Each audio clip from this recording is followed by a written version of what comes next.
Pakinggan po natin itong mga sagot ng ni Bersamin patungkol po dito sa bagong PNP chief natin. Secretary, good afternoon. Maaari bang humingi kami ng detalye bakit po si General Torre na 2-star general ang napili ng Pangulo bilang susunod na hepe ng PNP? Bakit ba mas magaling ka pa? Wala akong may bigay na detalye dyan. Ano?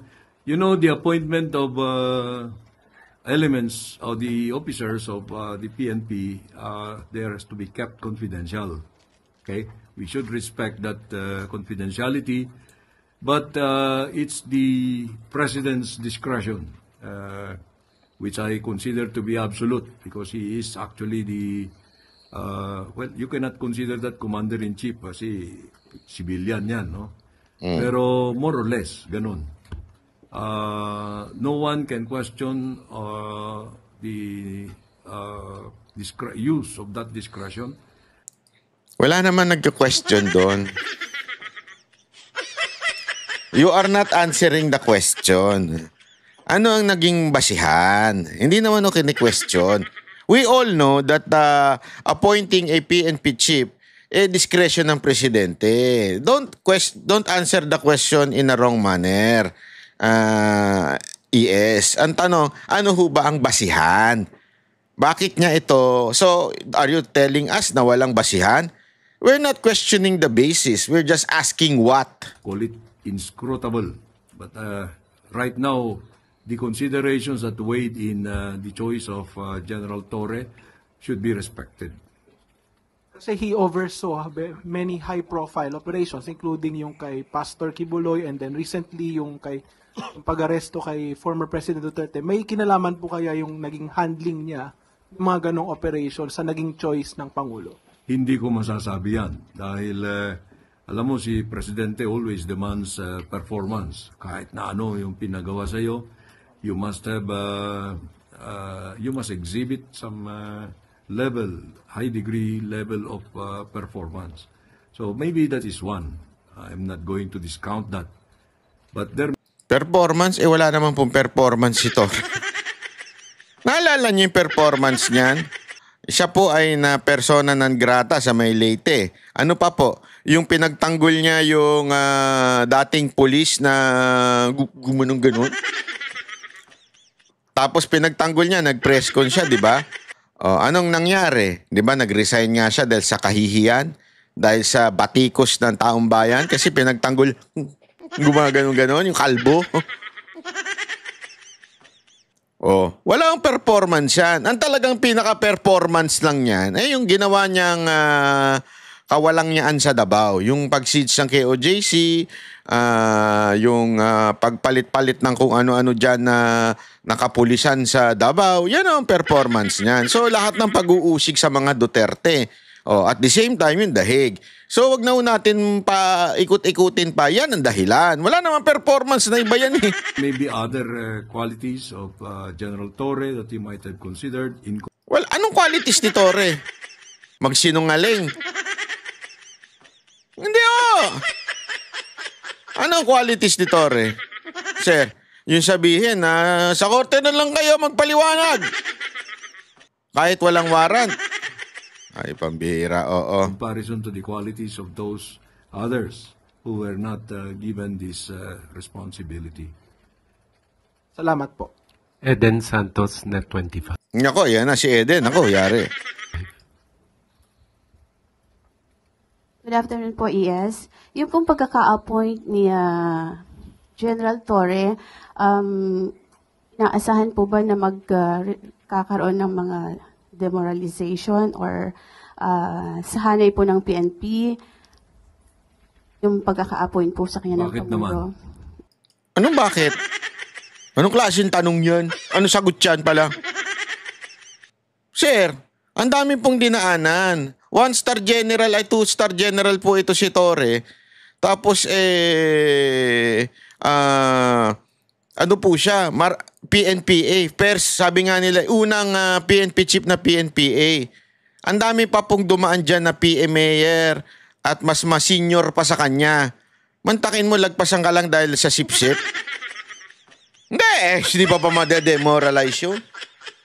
Sa private nga 'di ba sa mga pribadong kumpanya, pag merong sumisip-sip dun sa boss, bakit? Paano mo nasabing sumisip-sip? Ayun, umaalembong. Umaalembong ba sa boss? Sip-sip sa boss. Tagabulong sa boss. Oh. Di ba? Meron pa nga dyan, kahit lalaki, masahista ng boss. Di ba? O balalay ng boss. O, tapos kainuman ng boss. Kahit laging late, kahit laging underperformer na tao, ayun, nalalagay sa posisyon, nagiging assistant ng boss. Kung ikaw nga naman, na senior ka na, matagal ka nang naandyan, di ba? Ang sipag-sipag mo, hindi ka nga lang sip-sip. Hindi ka nga lang madikit. Pag sinabi ng boss na, tara, inuman tayo, wala, umuwi ka. O, di ba? Pagka nagaya yung boss ng kalokohan, hindi ka sumasama.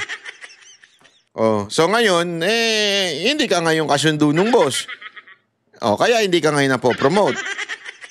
Pag may katarantaduan yung boss, ayaw mong sundin. Yeah. Hindi ko naman sinasabing may katarantaduan si Marcos, ha? Wala ako sinasabing ganon. Kayo na lang nagsasabi niyan. Nababasa ko yung mga isip ng mga nanonood. Hindi, di ba? Ito si Torre, alam naman po natin, ang daming nilagpasan nito na mas marami pa po. Kaya nga mas, kung pipiliin nyo yung 5, mas may sinabi ng 5 Kasi yun yung mga senior importante yan sa PNP. Alam mo, sa totoo lang, may naririnig ako na sabi nila, talagang wala na. Wala na talaga. Eto na lang. Bigyan ko kayo ng sample na hindi na-demoralize. O na-demoralize ang PNP. Bigyan ko kayo ng sample. Gusto nyo? Tingnan mo. Yung binoto ng PNP at saka ng mga sundalo natin, wala ni isa doon sa alyansa.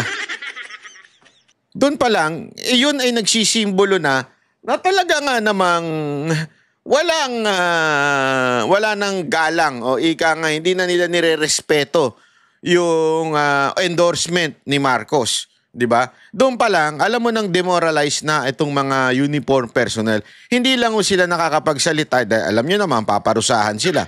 Lalo na ngayon, ayan na. Anyone na lumaban o magsalita laban na kay Marcos, siguradong tatablahin ito ni Torre. Simula na. Simula na ng, ewan ko kung ito ba'y matatawag nating martial law. Hindi ko alam pero tingnan natin kung ano hong mangyayari dito. Sandali, may tumatawag.